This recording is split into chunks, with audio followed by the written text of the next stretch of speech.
League സംസ്ഥാന general secretary PMA സലാമിനെ മാറ്റണമെന്ന ആവശ്യത്തിൽ ഏറ്റുമുട്ടി സമസ്ത നേതാക്കൾ.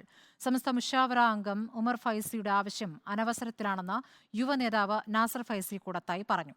സമസ്തയുടെ നിലപാട് പറയേണ്ടത് ജിഫ്രി മുത്തുക്കോയ തങ്ങളാണെന്നും ഉമർ ഫൈസിയുടേത് അപശബ്ദമാണെന്നും നാസർ ഫൈസി പറഞ്ഞു.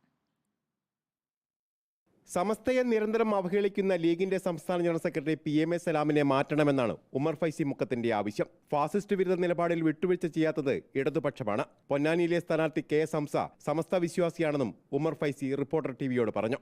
ഇന്ത്യ മുന്നണിയുടെ ലക്ഷ്യത്തിൽ ഏറ്റവും ശക്തമായി നിലകൊള്ളുന്നത് ഇന്നത്തെ LDF ആണ്. നമ്മൾ നിഷ്പക്ഷമായി കാണുന്നതാണ്. മുസ്ലിം ലീഗിലെ 75-80% ആളുകളും സമസ്തക്കാരാണ്. അവരെ വെറുപ്പിക്കുന്ന പ്രവർത്തനം നടത്തുന്ന, പരസ്യമായി വിമർശിക്കുന്ന ഒരാളതിൻ്റെ സെക്രട്ടറി ആയിരുന്നാൽ അതാർക്കാ ദോഷം ചെയ്യുക? തെരഞ്ഞെടുപ്പ് അടുത്തിരിക്കെയുള്ള ഉമർ ഫൈസിയുടെ രാഷ്ട്രീയ വിമർശനത്തിന് നാസർ ഫൈസി കൂടത്തായുടെ അതേ നാണയത്തിലെ മറുപടി. സമസ്തയുടെ രാഷ്ട്രീയ നിലപാട് വിശദീകരിക്കേണ്ടത് ജിഫ്രി മുത്തുക്കോയ തങ്ങൾ.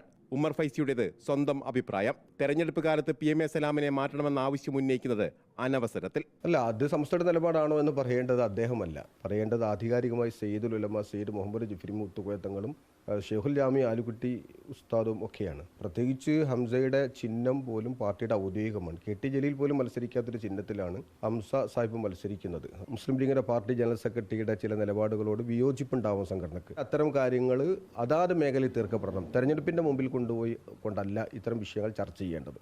മുസ്ലിം ലീഗിനെ ചുറ്റിപ്പറ്റി സമസ്തയിലെ 2 തലമുറയിലെ നേതാക്കൾ നേർക്കുനേർ ഏറ്റുമുട്ടുമ്പോൾ ലീഗ് മൗനം പാലിക്കുന്നത് തെരഞ്ഞെടുപ്പ് അടുത്തതുകൊണ്ട് മാത്രം. റിപ്പോർട്ടർ, കോഴിക്കോട്.